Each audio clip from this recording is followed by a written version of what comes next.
وہ کہنے لگی کہ تمہارے آنے سے پہلے ہی کچھ لوگ آئے تھے، بدمعاش لگ رہے تھے۔ وہ کہہ کر گئے ہیں کہ انابیہ سے کہنا کہ 24 گھنٹے کے اندر اندر گھر خالی کر دیں، ورنہ انجام کی ذمہ دار وہ خود ہوگی، کیونکہ یہ گھر ہم توڑ کر رکھ دیں گے۔ وہ سمجھ گئی تھی کہ یہ سارا کام جوزف کا ہے۔ اس کی پڑوسن خالہ کہنے لگی، بیٹا یہ کون لوگ ہیں جو تمہارے دشمن بن گئے؟ وہ خالہ سریا کو کیا بتاتی؟ وہ کہنے لگی، میں خود نہیں جانتی۔ بہرحال وہ گھر میں جب اندر داخل ہوئی تو بہت ڈری ہوئی تھی۔ پہلی بار اپنی تنہائی پر اسے جی بھر کر رونا آیا تھا۔ باپ کا سایہ کتنا بڑا ہوتا ہے، کل تک کسی کی ہمت نہیں تھی کہ اسے آنکھ اٹھا کر بھی دیکھتا، اور آج اسے دھمکی دی جا رہی تھی۔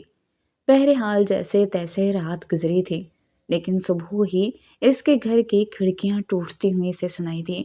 کانچ ٹوٹنے کا شور سن کر اس کی آنکھ کھلی تھی اور وہ بے تحاشا گھبرا گئی تھی۔ اس کے گھر پر پتھراؤ ہو رہا تھا۔ بڑی مشکل سے محلے والوں نے ان بدماشوں کو واپس بھیجا تھا، اور وہیں پڑوسن خالہ جیسے ہی گھر میں داخل ہوئیں تو انابیہ گھر کے کمرے کے کونے میں بیٹھی رو رہی تھی۔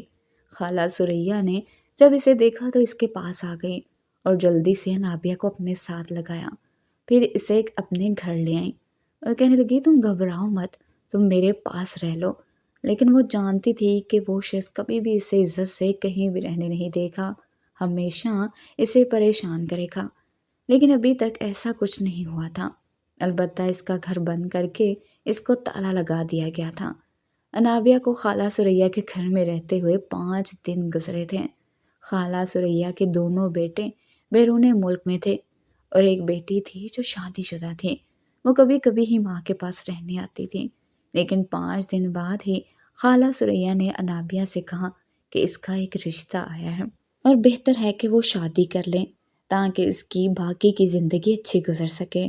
جب اس نے یہ پوچھا کہ خالہ کس کا رشتہ ہے تو وہ کہنے لگی کہ محلے کی رشتے کروانے والی فاطمہ نے ایک رشتہ بتایا ہے۔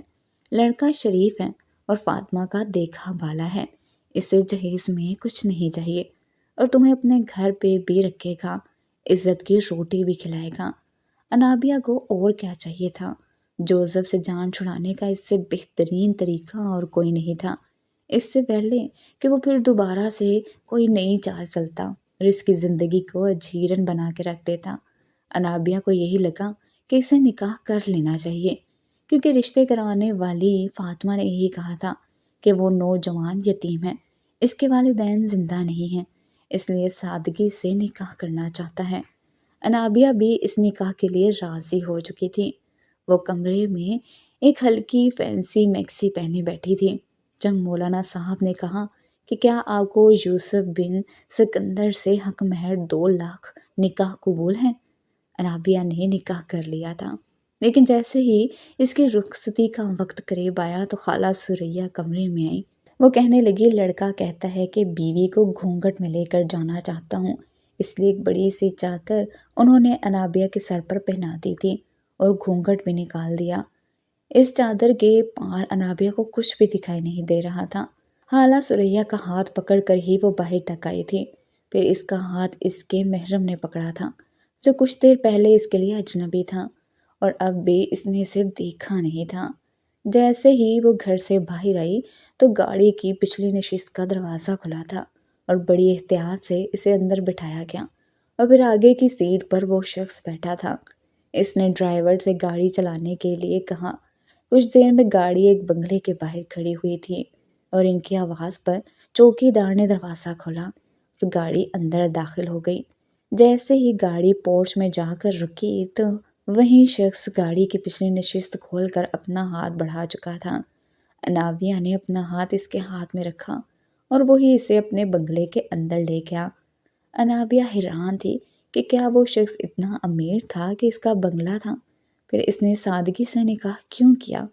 اور جس طرح سے رشتے والی فاطمہ نے بتایا تھا کہ وہ شریف انسان ہے اور سادگی سے نکاح چاہتا ہے، وہ تو سمجھی تھی کہ کوئی غریب سا نوجوان ہوگا جو اسے سہارا دے دے گا، لیکن وہ نہیں جانتی تھی کہ وہ شخص اتنا امیر ہو سکتا ہے۔ بنگلے کے اندر جیسے ہی وہ داخل ہوئی، پورا بنگلہ کسی محل کی طرح لگ رہا تھا۔ اوپر کا زینہ چڑھتے ہوئے اسے اپنی قسمت پر رشک آیا تھا۔ ایسا لگ رہا تھا کہ برسوں کا صبر شاید اپنا رنگ دکھانے لگا ہے۔ اپنے محرم کے ہاتھ میں ہاتھ رکھے وہ کمرے تک آئی تھی۔ جیسے ہی کمرے کا دروازہ کھلا، بڑی آہستگی اور محبت سے اسے بیڈ پر بٹھایا گیا تھا۔ پھر وہ نوجوان کمرے سے باہر چلا گیا۔ انابیہ نے اپنے سر سے چادر اتار دی۔ کمرے میں اے سی چل رہا تھا۔ وہ پورے کمرے کو غور سے دیکھ رہی تھی۔ جب کمرے کا دروازہ کھلا اور سامنے کھڑے شخص کو دیکھ کر انابیہ کی جان نکلی تھی۔ گرے رنگ کے پینٹ کوٹ میں ملبوس جوزف اس کے سامنے کھڑا تھا۔ اس نے جیسے ہی کمرے کا دروازہ بند کیا تو انابیہ فوراً سے کھڑی ہو گئی۔ وہ کہنے لگی، تم یہاں کیسے؟ انابیہ سمجھ نہیں پا رہی تھی کہ وہ یہاں کیسے آ سکتا ہے۔ ایک ایک قدم چلتا ہوا جوزف اس کے قریب آ رہا تھا اور وہ خوف اور غصے کے ملے جلے جذبات لیے اسے دیکھ رہی تھی، جو بڑے حق سے اسے بڑی بے تام نظروں سے دیکھ رہا تھا۔ ایک ایک قدم وہ پیچھے لیتی ہوئی دیوار کے ساتھ جا لگی تھی۔ اسے یہ خوف تھا کہ کہیں اس جوزف نامی شخص نے اس سے دھوکے سے شادی نہ کی ہو، لیکن کوئی شخص کیسے ایسا کر سکتا تھا؟ وہ سوچ میں پڑ گئی تھی۔ تب تک جوزف اس کے بالکل قریب پہنچ چکا تھا۔ وہ کہنے لگا، یہ میرا کمرہ ہے مس انابیہ، آپ میری مسز۔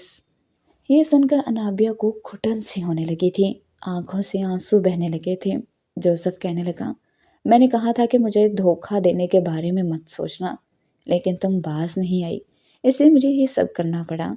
انابیہ یوں تھی سانس بھی نہیں لے پا رہی تھی۔ اس سے پہلے جوزف مزید دوریاں ختم کرتا، انابیہ نے اس کے سینے پر ہاتھ رکھ کر اسے خود سے دور کیا تھا۔ وہ کہنے لگی، دور رہو مجھ سے، میرے قریب مت آنا۔ وہ خوف کے مارے کانپ رہی تھی۔ وہ سوچ بھی نہیں سکتی تھی کہ جس شخص سے بچنے کی خاطر انابیہ نے یہ قدم اٹھایا تھا، وہ اسی کے شکنجے میں پھنس جائے گی۔ جوزف کہنے لگا، انابیہ مجھ سے ڈرو مت، میری بات سنو۔ ابھی جوزف نے یہی کہا تھا کہ وہ بے ہوش ہو گئی تھی۔ انابیہ، انابیہ، کم آن، what happened? Come to your senses۔ وہ اس کے چہرے کو تھپ تھپانے لگا۔ وہ بار بار اسے پکارنے لگا، لیکن وہ بے ہوش ہو چکی تھی۔ جوزف نے اسے بیڈ پر لٹا دیا اور خود صوفے پر جا کر بیٹھ گیا۔ سگریٹ کی ڈبیاں اپنے کوٹ کی جیب سے نکالی اور سگریٹ پینے لگا۔ یوسف، وہ میرے دوست کی بیٹی ہے اور میں نے بچپن سے اسے زبان دی ہے، خدا کے لیے میری زبان کا پاس رکھو۔ جوزف یعنی یوسف کو اپنے باپ کی بات یاد آنے لگی، لیکن وہ بے نیازی سے بولا تھا، پلیز ڈیڈ، میں یہاں امریکہ میں رہنے والا آزاد سا نوجوان ہوں، پاکستان کی کسی بھی لڑکی سے شادی نہیں کر سکتا، وہ ایک نیک سیرت لڑکی ہے۔ یوسف کے والد نے اسے پھر سے سمجھانے کی کوشش کی تھی۔ وہ کہنے لگا، کم آن ڈیڈ، میرا نام جوزف ہے۔ امتیاز صاحب نے کہا کہ تم ایک مسلمان باپ کے بیٹے ہو، تمہارا نام یوسف ہے، خود کو غلط نام سے منسوب مت کرو۔ تمہاری ماں کے ساتھ میں نے شادی کرنے سے پہلے سے مسلمان کیا تھا، یہ اور بات ہے کہ اس نے اپنے طور طریقے نہیں بدلے۔ امتیاز صاحب کی بیوی کے انتقال کو کافی وقت گزر چکا تھا، لیکن ان کا اکلوتا بیٹا یوسف دین اسلام سے کافی حد تک دور تھا۔ وہ خود کو جوزف کہلانا پسند کرتا تھا اور شادی اپنی مرضی سے کرنا چاہتا تھا، لیکن یہ نہیں پتا تھا کہ اندر کہیں نہ کہیں وہی ٹپیکل پاکستانی مرد چھپا ہے، یا یہ چیز اسے خون میں ملی تھی۔ جب اپنی گرل فرینڈ کو اپنے ہی دوست کی باہوں میں جھومتے ہوئے دیکھا اور غیر اخلاقی حرکتیں کرتے ہوئے دیکھا تو دل بہت برا ہوا تھا، دل ٹوٹ کے رہ گیا تھا۔ وہ جانتا تھا کہ وہاں موجود سب لڑکیاں ایسی ہی ہوں گی، تبھی دل میں خواہش اٹھی تھی کہ باپ کی خواہش کو پورا کر دینا چاہیے، لیکن اس وقت امتیاز صاحب بہت بیمار تھے، انہیں ہارٹ اٹیک ہوا تھا۔ جب انہوں نے کہا کہ میری آخری خواہش یہی تھی کہ تم میرے دوست کی بیٹی انابیہ سے شادی کر لو، لیکن تم نے میری یہ خواہش بھی پوری نہیں کی، اکھڑے اکھڑے سانسوں سے وہ کہہ رہے تھے۔ جب یوسف نے ان کے دونوں ہاتھ پکڑ کر کہا کہ میں آپ کا وعدہ ضرور پورا کروں گا، لیکن امتیاز صاحب کی آنکھوں سے آنسو بہنے لگے۔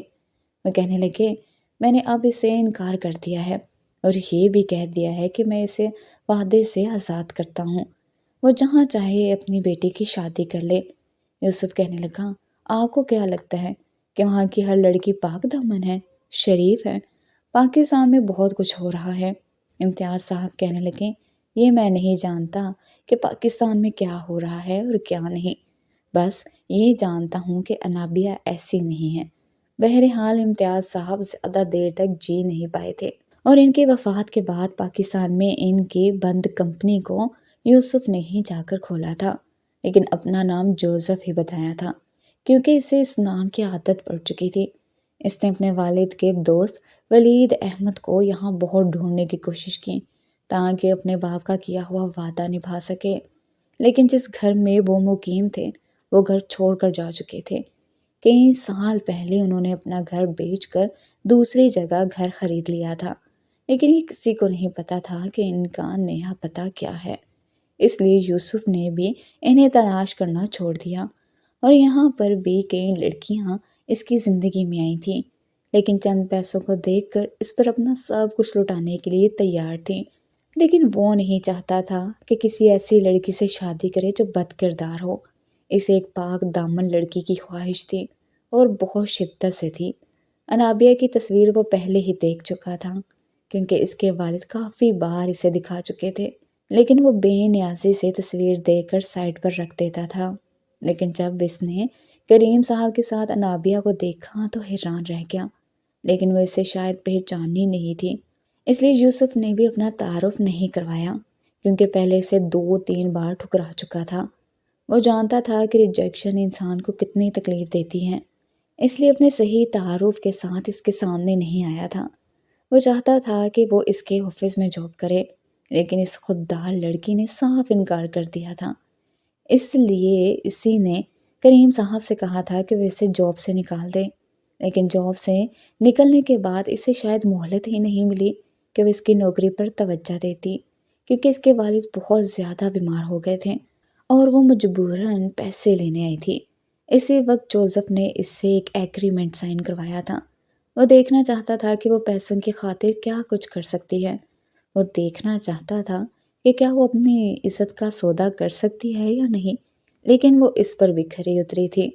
اس نے اپنی عزت بچانے کی خاطر اور گناہ سے بچنے کی خاطر بنا سوچے سمجھے ایک اجنبی سے نکاح کر لیا تھا۔ یوسف کی نظر میں انابیہ کی عزت اور بھی بڑھ چکی تھی، لیکن انابیہ بے خبر تھی۔ وہ اسے بے خبر بے ہوشی کے عالم میں دیکھ رہا تھا۔ وہ جانتا تھا کہ یہ بے ہوشی وقتی طور پر ہے، جو گناہ کے خوف سے اس پر سوار ہے۔ یوسف کا ارادہ تو یہی تھا کہ جیسے ہی صبح ہوگی وہ انابیہ کو سچ بتا دے گا۔ صوفے پر سوچتے سوچتے ہی جب اسے نیند آنے لگی تو ایک کشن رکھ کر سو چکا تھا۔ صبح جب انابیہ کی آنکھ کھلی تو اس نے یوسف کو سوئے ہوئے دیکھا تو فوراً سے اٹھ کر بیٹھ گئی۔ وہ بے حد پریشان تھی کہ یہ شخص کیسا ہے جو اپنی ہوس پوری کرنے کے لیے دھوکے سے مسلمان بن کر اس سے نکاح کر کے لے کر آیا ہے، لیکن وہ گناہ نہیں کرنا چاہتی تھی، اس لیے فوراً سے اٹھی۔ اس نے کمرے کا دروازہ کھولا اور باہر نکل گئی۔ صبح کے 7 بج رہے تھے۔ جلدی سے وہ سیڑھیوں کا زینہ نیچے اتری تھی۔ لاؤنج میں ملازمہ صفائی کر رہی تھی۔ جب اس نے دلہن بنی ہوئی انابیہ کو دیکھا تو کہنے لگی، بیگم صاحبہ کچھ چاہیے آپ کو؟ ناشتہ بناؤں آپ کے لیے؟ لیکن انابیہ نے کوئی جواب نہیں دیا۔ اڑی ہوئی رنگت کے ساتھ تڑپتے دل کے ساتھ وہ باہر کی جانب آ گئی تھی۔ یہ دیکھ کر ملازمہ کچھ پریشان ہوئی۔ اس نے فوراً سے انٹرکام کیا تھا جو کہ یوسف کے کمرے میں بجا تھا۔ اس کی آنکھ کھلی تھی تو بستر خالی دیکھ کر وہ ہڑبڑا کر اٹھ کر بیٹھا تھا۔ ابھی یہ سوچ ہی رہا تھا کہ آخر انابیہ گئی کہاں کہ دوبارہ سے انٹرکام بجا تھا۔ اس نے انٹرکام اٹھایا تو ملازمہ کہنے لگی، صاحب جی وہ بیگم صاحبہ باہر کی طرف بھاگی ہیں۔ یہ سن کر یوسف نے انٹرکام وہیں پھینکا اور تیزی سے سیڑھیاں اترتے ہوئے لاؤنج میں پہنچا۔ تب تک باہر سے شور کی آواز آ رہی تھی، شاید وہ چوکیدار سے لڑ رہی تھی کہ دروازہ کھولو، مجھے یہاں سے جانے دو۔ جب یوسف نے لاؤنج کا دروازہ کھولا تو واقعی وہ چوکیدار کو پیچھے ہٹنے کے لیے کہہ رہی تھی کہ پیچھے ہٹ جاؤ، مجھے دروازہ کھول کے دو، مجھے یہاں سے بھاگنا ہے۔ اس سے پہلے کہ وہ شخص جاگ جائے، خدا کے لیے مجھے یہاں سے جانے دو۔ پہلے تو وہ چوکیدار کے سامنے ہاتھ جوڑتی رہی، لیکن جیسے ہی یوسف کی آواز سنائی دی کہ انابیہ اندر آؤ، تماشا مت لگاؤ یہاں پر، یوسف کی آواز سن کر چوکیدار کہنے لگا، صاحب جی یہ بیگم صاحبہ ابھی بات یہیں تک تھی جب انابیہ نے بڑی سبک رفتاری سے چوکیدار کی کمر پر لگی پستول اتاری اور اپنی کن پٹی پر رکھ دی۔ یوسف یہ دیکھ کر پریشان ہوا تھا اور چوکیدار کی بھی رنگت اڑی تھی۔ وہ کہنے لگا بیگم صاحبہ یہ ہمیں واپس کرو، آپ کیا کر رہی ہو؟ وہ کہنے لگی کہ پیچھے ہٹ جاؤ۔ یوسف سے کہنے لگی کہ دیکھو اگر تم نے مجھے یہاں سے جانے نہیں دیا تو میں خود کو ختم کر لوں گی، تمہاری حوث کا نشانہ کبھی نہیں بنوں گی۔ میں جانتی ہوں تمہارے اور میرے بیچ میں نکاح ہوا ہی نہیں ہے، تم نے مجھے دھوکہ دینے کے لیے سب کچھ کیا ہے۔ وہ روئے جا رہی تھی، دیوانوں کی طرح لگ رہی تھی۔ یوسف کہنے لگا انابیہ میں تمہیں کچھ نہیں کہوں گا، پستول خود سے ہٹاؤ۔ لیکن وہ جنونی ہو رہی تھی۔ وہ کہنے لگی دروازہ کھلواؤ، اگر تم نے دروازہ نہیں کھلوایا تو میں خود کو ختم کر لوں گی، تمہارے حوالے اپنے آپ کو نہیں کروں گی۔ یوسف کہنے لگا تم سچ نہیں جانتی، مجھے کچھ تو صفائی پیش کرنے کا موقع دو۔ ایک ایک قدم وہ آگے بڑھا رہا تھا لیکن انابیہ کچھ نہیں سننے کو تیار تھی۔ وہ کہنے لگی کہ تم نے ایک بھی قدم آگے بڑھایا تو میں خود کو شوٹ کر لوں گی اور میری موت کے ذمہ دار تم ہوگے۔ یوسف کو سمجھ نہیں آ رہا تھا کہ وہ اس سچویشن کو کیسے ہینڈل کرے۔ وہ کہنے لگا ٹھیک ہے میں تمہارے قریب نہیں آتا، ہٹاؤ اپنے آپ سے۔ پھر چوکیدار سے کہنے لگا کہ کریم بابا آپ دروازہ کھول دیں، جانے دیں اسے۔ ابھی بھی وہ اسی فینسی میکسی میں ملبوس تھی، ویسے ہی میک اپ کیا ہوا تھا، چھوٹا موٹا زیور بھی پہن رکھا تھا۔ چوکیدار نے یوسف کی بات سنتے ہی دروازہ کھول دیا تو بھاگتے ہوئے باہر گئی تھی۔ پستول ابھی بھی اس کے ہاتھ میں تھی۔ یوسف اس کے پیچھے بھاگا تھا لیکن جانتا تھا کہ اگر اس کے زیادہ پاس گیا تو وہ خود کو نقصان پہنچا سکتی ہے۔ ساتھ ہی اس نے اپنا موبائل جیب سے نکالا اور اپنے گارڈ سے کہا کہ بی بی صاحبہ گھر سے باہر نکل چکی ہیں، ان کا پیچھا کرو، ایک لمحے کے لیے بھی اسے اکیلا نہیں چھوڑنا اور یہ بھی دیکھنا کہ وہ خود کو نقصان نہ پہنچائے، مجھے پل پل کی رپورٹ دیتے رہنا۔ جب اس نے دیکھا کہ انابیہ اس کی نظروں سے اوجھل ہو چکی ہے تو وہ گاڑی میں بیٹھا تھا۔ دل میں بڑی بے چینی تھی، کاش کہ وہ ایک بار سچ سن لیتی، وہ اسے کچھ کہنے کا موقع تو دیتی۔ انابیہ کو خود خبر نہیں تھی کہ وہ کہاں جا رہی ہے اور کہاں نہیں، وہ بس اندھا دھند بھاگی جا رہی تھی۔ وہ بھاگ بھاگ کر تھک گئی۔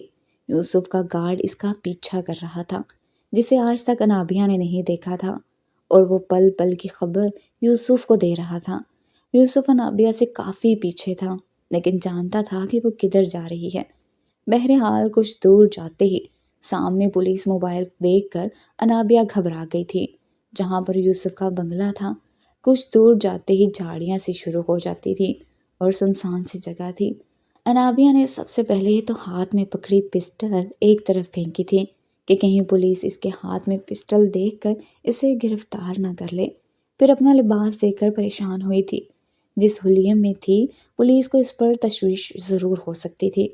اس سے پہلے کہ پولیس موبائل کے اندر بیٹھے انسپکٹر کی نظر اس پر پڑتی وہ اس سنسان جگہ پر جا کر چھپ گئی تھی۔ کچھ دیر بعد گاڑی گزر کر جا چکی تھی۔ اب وہ اسی سنسان میدان میں بھاگنے لگی جس کی دوسری جانب دوسری سمت شروع ہو چکی تھی۔ اس کا ارادہ تھا کہ سڑک تک پہنچے جب اسے اپنے پیچھے قدموں کی چاہت سنائی دی۔ اس نے پلٹ کر دیکھا تو ایک نوجوان اس کا پیچھا کر رہا تھا۔ یہ دیکھ کر وہ گھبرا گئی اور نوجوان کہنے لگا گھبرائیں نہیں، میں آپ کی مدد کر سکتا ہوں، پلیز مجھ پر بھروسہ کریں۔ لیکن انابیہ کو کسی پر بھروسہ نہیں تھا۔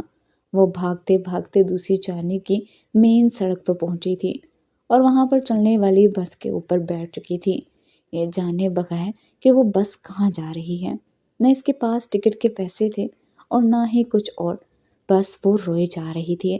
جب کنڈکٹر نے اس کی حالت دیکھی تو اسے کہنے لگا کہ بی بی تم کون ہو اور بس کے کرائے کے پیسے دو۔ تو وہ کہنے لگی میرے پاس کچھ نہیں، خدا کے لیے میری مدد کرو، مجھے کہیں بھی اتار دو یہاں سے بہت دور۔ کنڈکٹر نے جب اسے یوں روتے دیکھا تو چپ ہو گیا، لیکن وہ بس دوسرے شہر جا رہی تھی۔ بس کے بالکل پیچھے پیچھے یوسف کی گاڑی تھی۔ صبح سے شام ہو چکی تھی اور شام سے رات، یہاں تک کہ گہرے بادل بھی آسمان پر چھانے لگے تھے۔ کچھ ہی دیر میں بارش شروع ہو چکی تھی۔ بس کچھ دیر کے لیے اڈے پر رکی تھی اور وہیں پر انابیہ اتر گئی تھی۔ ابھی بھی وہ انجان تھی کہ وہ کہاں ہے اور کہاں نہیں، کیونکہ شہر ختم ہو چکا تھا اور ہائی وے پر چھوٹے چھوٹے قصبے اور گاؤں کا سلسلہ شروع ہو چکا تھا۔ کنڈکٹر بھی اسے جواب دے چکا تھا کہ اس سے آگے وہ اسے بغیر پیسوں کے نہیں لے کر جائے گا۔ اسے کچھ نہیں پتا تھا کہ وہ کہاں ہے اور کہاں جائے گی۔ یوسف کی گاڑی اس بس سے اتنے فاصلے پر تھی کہ جس سے انابیہ کو شک نہ ہوتا۔ تیز برستی بارش میں وہ نیچے اتر گئی تھی۔ کچھ دیر وہاں بنے ڈھابے پر بیٹھی رہی۔ بھوک سے حالت خراب ہو رہی تھی، لیکن جیب میں پیسے نہیں تھے۔ کچھ بھی ایسا نہیں تھا جسے وہ بیچ کر کچھ کھا پی سکتی۔ وہیں قریب میں ہی کچھ نوجوان بھی بیٹھے اسی کو دیکھ رہے تھے۔ اسے اکیلا دیکھ کر، یوں روتا دیکھ کر ان کی نیت میں فتور آنے لگا تھا۔ جب بارش میں وہ مکمل بھیگ چکی تھی، تب تک بس بھی واپس روانہ ہو گئی تھی۔ اب اس ڈھابے پر یا تو آوارہ نوجوان موجود تھے یا پھر انابیہ۔ جب اس کی نظر نوجوانوں پر پڑی تو گھبرا گئی، اپنا دوپٹہ اپنے اوپر لپیٹا اور وہاں سے چل پڑی۔ لیکن وہ نوجوان بھی اپنی جیپ میں بیٹھ گئے اور انابیہ کے برابر اپنی جیپ کر کے آپس میں الٹے سیدھے مذاق کرنے لگے کہ لڑکی تو بڑی ایٹم بم ہے، ہماری آج کی رات سہانی کر سکتی ہے۔ ان لوگوں کی ایسی باتیں سن کر انابیہ کی تو جان نکلی تھی۔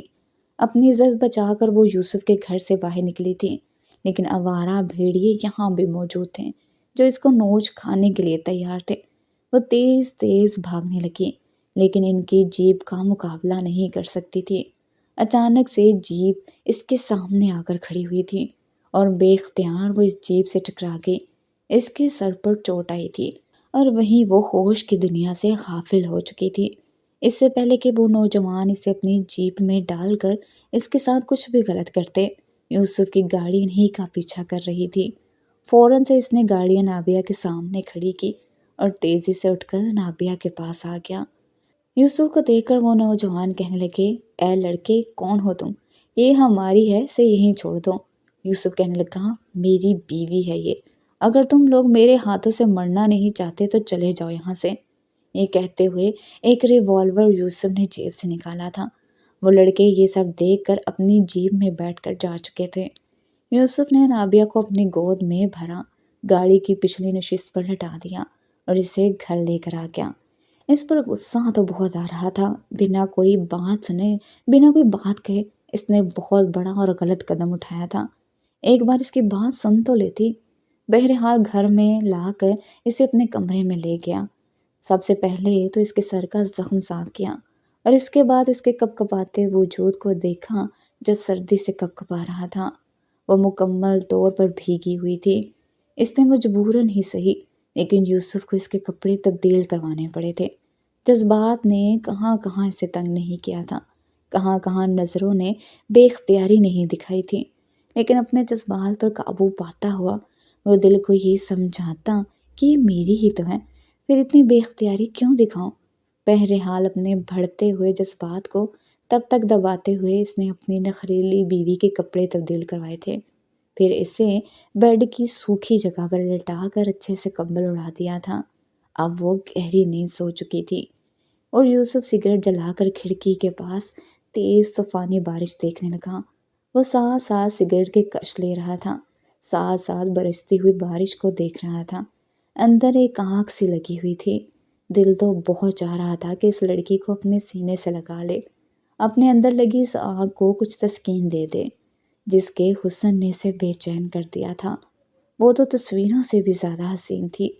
جب پہلی بار دیکھا تبھی دل بے اختیار ہوا تھا کہ اس کے باپ نے اس کے لیے ہیرا چنا تھا، پھر اس سے پرکھ بھی چکا تھا، اس لیے اب چاہتا تھا کہ یہ دوریاں ختم ہو جائیں، لیکن یہ دل نہیں چاہتا تھا کہ انابیہ اس سے ناراض ہو یا اسے برا بھلا سمجھے یا اپنے دل میں اس کے لیے غلط گمان پیدا کرے۔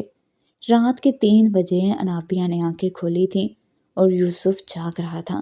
وہ کھڑکی کے باہر برستی برسات کو دیکھتا ہوا سگریٹ پی رہا تھا۔ انابیہ نے جب خود کو کمرے میں دیکھا تو فوراً سے اٹھ کر بیٹھ گئی۔ پورے کمرے میں ملجگی سی روشنی تھی، شاید نائٹ بلب جل رہا تھا۔ سامنے کھڑکی پر یوسف کو کھڑے دیکھ کر اس کی جان نکلی تھی۔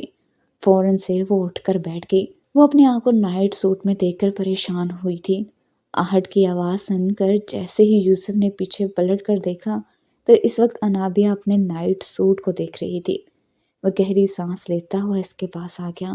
وہ کہنے لگا یہ کیا حرکت کی ہے تم نے؟ وہ کہنے لگی دور رہو مجھ سے، اور یہ کپڑے، میرے کپڑے کہاں ہیں؟ انابیہ تو اس وقت سمجھ نہیں پا رہی تھی کہ کیا کرے اور کیا نہ کرے۔ یوسف نے کہا کہ تم بارش میں بھیگ چکی تھی، اس لیے مجھے تمہارے کپڑے تبدیل کروانے پڑے، ورنہ بیمار پڑ جاتی۔ یہ کہتے ہوئے اس نے اپنے سگریٹ کو ایش ٹرے میں بجھایا تھا۔ وہ کہنے لگی تمہاری ہمت کیسے ہوئی مجھے ہاتھ لگانے کی؟ انابیہ کی حالت یہ تھی کہ اس شخص کو جان سے مار ڈالے۔ وہ اس کو کہنے لگا شاید تم بھول رہی ہو، ہمارا نکاح ہوا ہے، تم میری بیوی ہو۔ وہ کہنے لگی شٹ اپ، نہیں ہوں میں تمہاری بیوی، میں تمہاری کچھ نہیں لگتی، میں کسی بے دین کے ساتھ رہ کر اپنی زندگی برباد نہیں کر سکتی۔ وہ کہنے لگا تم کیا جانتی ہو میرے بارے میں؟ تم میرے بارے میں کچھ نہیں جانتی۔ جس دن میرے بارے میں سچ جان جاؤ گے تو کہنے کے لیے کچھ بھی نہیں ہوگا تمہارے پاس۔ مجھے ایک بار بات کرنے کا موقع تو دو۔ وہ کہنے لگی دور رہو مجھ سے، تم ہوتے کون ہو مجھے ہاتھ لگانے والے؟ تمہاری ہمت کیسے ہوئی؟ یوسف اس کی بات سن کر تب کر رہ گیا تھا، بنا سچ جانے ہوئے سے برا بلا کہے جا رہی تھی۔ یوسف اس کے سامنے جا کر بیٹھ گیا۔ وہ دبک کر پیچھے ہٹی تھی، اس سے پہلے کہ دوسری جانب سے بیڈ سے نیچے اترتی یوسف اس کی کلائی زور سے پکڑ چکا تھا۔ وہ کہنے لگا میرا تم پر اور تمہاری ہر چیز پر پورا حق ہے، تم میری ہو، یہ بات اپنے دماغ میں اچھے سے بٹھا لو تو بہتر ہوگا۔ باقی تمہاری ہر غلط فہمی میں دور کر سکتا ہوں اگر تم اپنی زبان منہ میں رکھو اور مجھے بولنے کا موقع دو تو۔ لیکن وہ کہنے لگی کہ میرا ہاتھ چھوڑو، مجھے کچھ نہیں سننا، مجھے تم پر ذرا بھی اعتبار نہیں ہے، تم جھوٹے انسان ہو، اپنا بدلہ لینے کے لیے تم مجھ سے جھوٹ بول رہے ہو اور نہ جاننے کتنے جھوٹ بولو گے۔ خدا کے لیے مجھے بخش دو، میرے ساتھ یہ گناہ مت کرو۔ وہ کہنے لگا کہ کیسا گناہ؟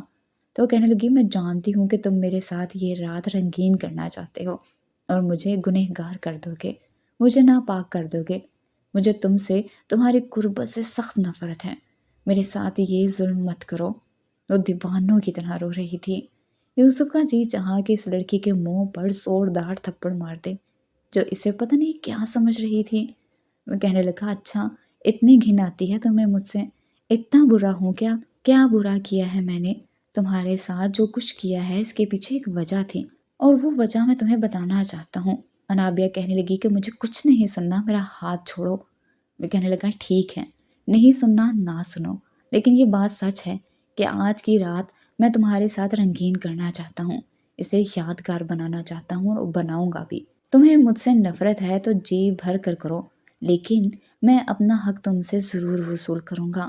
بہت تڑپایا ہے تم نے، بہت بھگایا ہے مجھے، تمہاری باتیں اس وقت میرے اندر آگ لگا رہی ہیں جسے صرف تمہاری قربت ہی بجھا سکتی ہے۔ جب تک میں تمہیں اپناؤں گا نہیں تم میری بات ہی نہیں سنو گی۔ حالانکہ میں چاہتا تھا کہ پہلے تمہیں سب کچھ سچ سچ بتاؤں، تمہاری غلط فہمیوں کو دور کروں، لیکن نہیں، تمہارا منہ اس وقت بند ہوگا جب میرا لمس اور میرے وجود کی خوشبو تمہیں خود سے آئے گی، میری مہک تمہیں خود سے محسوس ہوگی، تب جا کر تم کو سننے کے قابل ہوگی۔ یہ کہتے ہوئے اس نے انابیہ کی کلائی چھوڑی تھی اور انابیہ یوں تھی کہ جیسے دل سینے سے نکل کر حلق میں آ گیا ہو، سانس سینے میں ہی تھم گیا۔ یوسف نے وقت ضائع کیے بغیر اپنی شرٹ اتاری تھی۔ وہ جانتا تھا کہ وہ اس کی بات سنے گی ہی نہیں، تب سنے گی جب وہ اسے اپنا چکا ہوگا، ورنہ کبھی وہ اس پر اعتبار ہی نہیں کرے گی، ہمیشہ بے یقین رہے گی اور اس کا بھی دماغ خراب کرتی رہے گی۔ انابیہ فوراً اٹھ کر باہر جانے لگی، لیکن کمرے کو لوک کر چکا تھا۔ یوسف مطمئن تھا کیونکہ دروازہ لوک کر کے چابی وہ اپنے پاس رکھ چکا تھا۔ دروازہ بغیر چابی کے کھل نہیں سکتا تھا۔ انابیہ نے دروازہ کھولنے کی بہت کوشش کی، پھر کھٹکھٹانے لگی کہ کوئی تو دروازہ کھولو، میری مدد کرو پلیز، مجھے اس شخص سے بچا لو۔ یوسف اپنی شرٹ اتار کر پھینک چکا تھا اور اب اس کے قریب آ گیا تھا۔ وہ کہنے لگا آج کوئی نہیں بچائے گا تمہیں، تمہارے دماغ میں جو خناس بھرا ہے وہ آج رات میں اپنی محبت سے صاف کروں گا، کل صبح تک تم اس قابل ہو جاؤ گے کہ میری بات سن سکو۔ یہ کہہ کر اس نے اسے بازو سے پکڑا تھا اور بیڈ پر لٹایا تھا۔ کمرے کی لائٹ بھی وہ بند کر چکا تھا۔ انابیہ کا کوئی بھی احتجاج کام نہیں آیا تھا، وہ اس کے پورے وجود پر اپنی محبت کی چھاپ ڈالتا چلا گیا۔ نہ اس کے آنسوؤں کی پرواہ کی اور نہ ہی اس کے رونے دھونے کی۔ صبح تک انابیہ کی سسکیوں کی آواز اس کے کانوں میں آتی رہی، لیکن لاپرواہی سے لیٹا رہا۔ اس کے پہلو میں لیٹی روئے جا رہی تھی۔ وہ کہنے لگی میں خود کو ختم کر لوں گی، تم نے مجھے ناپاک کر دیا ہے۔ یوسف کہنے لگا اپنی بکواس بند کرو، میرے چھونے کو اگر تم نے کچھ بھی غلط کہا تو میں تمہیں چھوڑوں گا نہیں۔ تم شاید ان لڑکیوں میں سے ہو جنہیں شرافت اور محبت کی زبان سمجھ نہیں آتی، بس یہی سمجھ آتی ہے۔ صبح ہوتے ہی وہ اٹھ چکا تھا، پر انابیہ ابھی بھی بیڈ پر ہی لیٹی ہوئی تھی۔ جب وہ فریش ہو کر باہر آیا تھا تب بھی وہ رو رہی تھی۔ یوسف کہنے لگا ملازمہ آئے گی تمہارے لیے ناشتہ لے کر، بہتر ہے کہ چینج کر لینا اور ناشتہ بھی ٹھیک سے کر لینا، ورنہ یاد رکھنا زبردستی اپنے ہاتھ سے کھلاؤں گا، اور میں تمہارے ساتھ کتنی زبردستی کر سکتا ہوں میرے خیال سے آج کی رات تمہیں اندازہ ہو چکا ہوگا۔ بڑی نفرت سے انابیہ نے اس کی طرف دیکھا تھا۔ وہ کہنے لگی تم انسان نہیں ہو، جانور ہو، جلاد ہو۔ وہ کہنے لگا بہت شکریہ مجھے نئے القاب دینے کے لیے، لیکن اس کی وجہ بھی تم ہو۔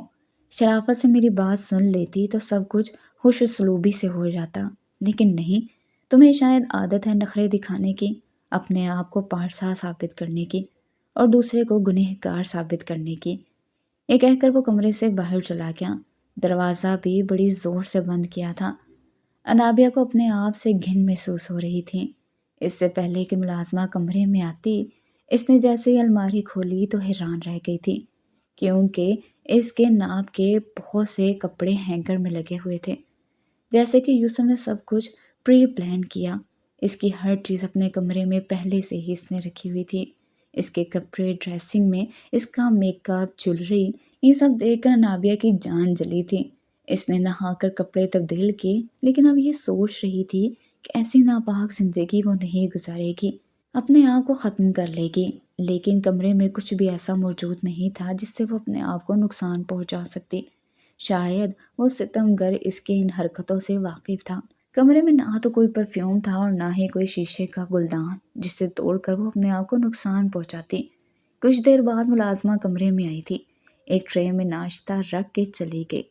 بھوک تو اسے کل سے لگ رہی تھی، اس لیے چپ چاپ ناشتہ بھی کر لیا، لیکن سوچ رہی تھی کہ اب کیا کرے، مزید اس کے ساتھ وقت نہیں گزارے گی۔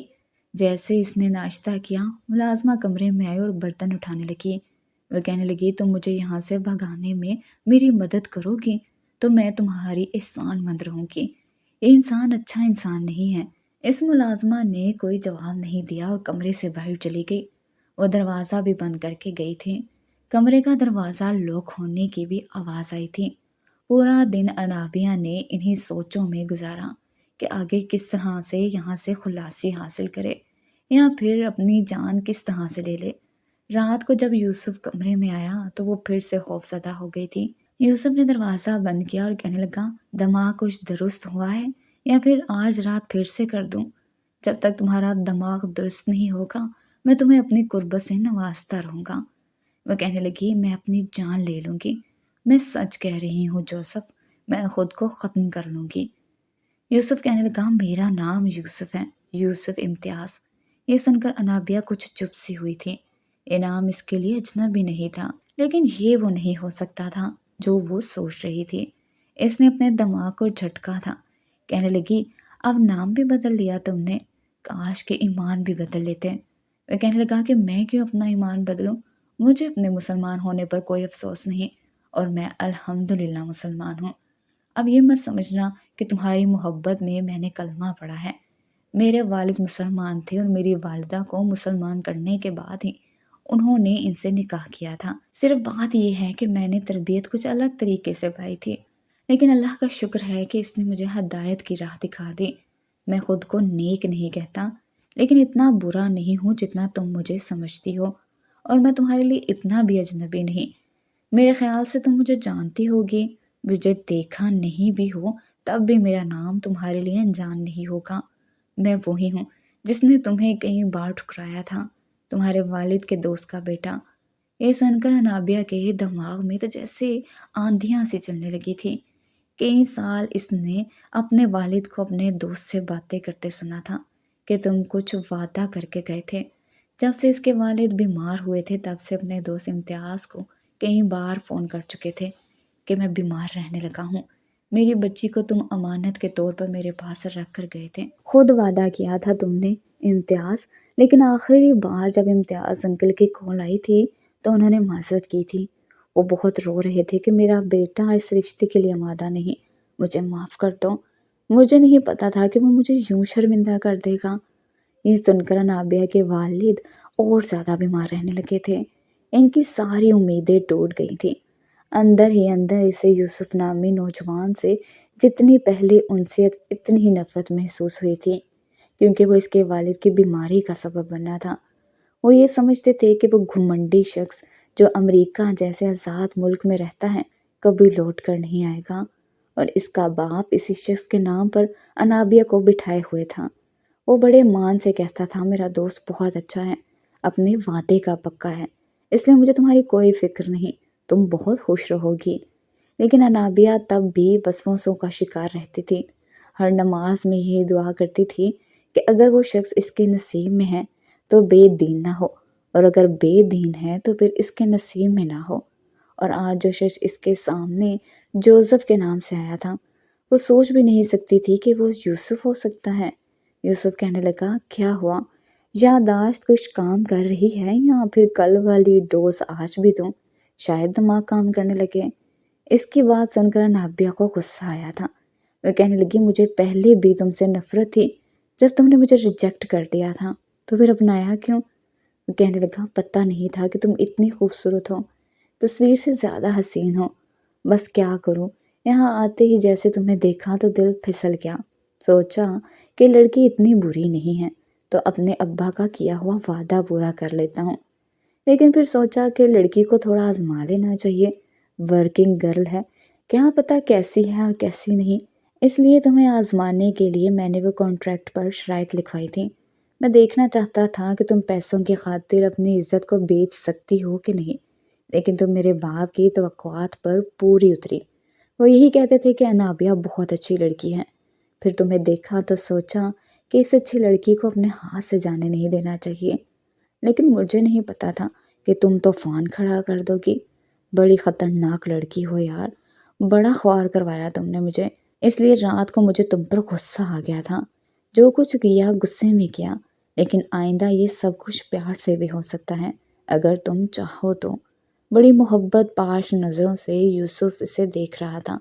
انابیہ کہنے لگی، مجھے نہیں رہنا آپ کے ساتھ۔ وہ کہنے لگا، کیوں؟ اب تو میں مسلمان ہوں اور اس بات کا یقین بھی تمہیں آ چکا ہے، تو اب کیوں نہیں رہنا؟ یہ کہتے ہوئے وہ اس کا ہاتھ پکڑ چکا تھا اور اپنی جیب سے ایک سونے کا کنگن نکال کر اس کی کلائی میں پہنا چکا تھا۔ وہ کہنے لگا، مجھے نہیں لگتا کہ تمہیں اب اعتراض ہونا چاہیے، کیونکہ میں الحمدللہ مسلمان بھی ہوں اور تمہارے باپ کی پسند بھی ہوں۔ ہاں، یہ اور بات ہے کہ ہمارا نصیب جڑنے کا ایک وقت مقرر تھا، تبھی میں پاکستان آیا، مجھے تم نظر آ گئی، مجھے تم اچھی بھی لگی، پھر یہ بھی پتہ چل گیا کہ تم کون ہو، تم سے محبت بھی ہو گئی اور بڑی آسانی سے ہمارا نکاح بھی ہو گیا۔ ہاں، لیکن رات کا سین کچھ مزیدار نہیں تھا، مجھے اچھا نہیں لگ رہا تھا کیونکہ تم رو رہی تھی۔ میں سب کچھ بڑے پیار اور محبت سے کرنا چاہتا تھا، لیکن تم تو سننے کو تیار ہی نہیں تھی۔ دیکھو، اب تمہیں مجھ سے گن نہیں آنی چاہیے، نہ ہی نفرت ہونی چاہیے، کیونکہ میں تمہارے باپ کی پسند ہوں۔ مشرق کی لڑکیوں کی طرح تمہیں اپنے شوہر سے محبت ہو جانی چاہیے، ورنہ کوئی بات نہیں، میں تمہیں اتنی محبت دوں گا کہ تم مجھ سے محبت کرنے پر مجبور ہو جاؤ گی۔ انابیہ کہنے لگی کہ آپ کی وجہ سے میرے بابا بیمار رہنے لگے تھے، آپ کے انکار کی وجہ سے وہ بہت ہرٹ ہوئے تھے۔ وہ کہنے لگا، اگر وہ زندہ ہوتے میں ضرور معذرت کر لیتا۔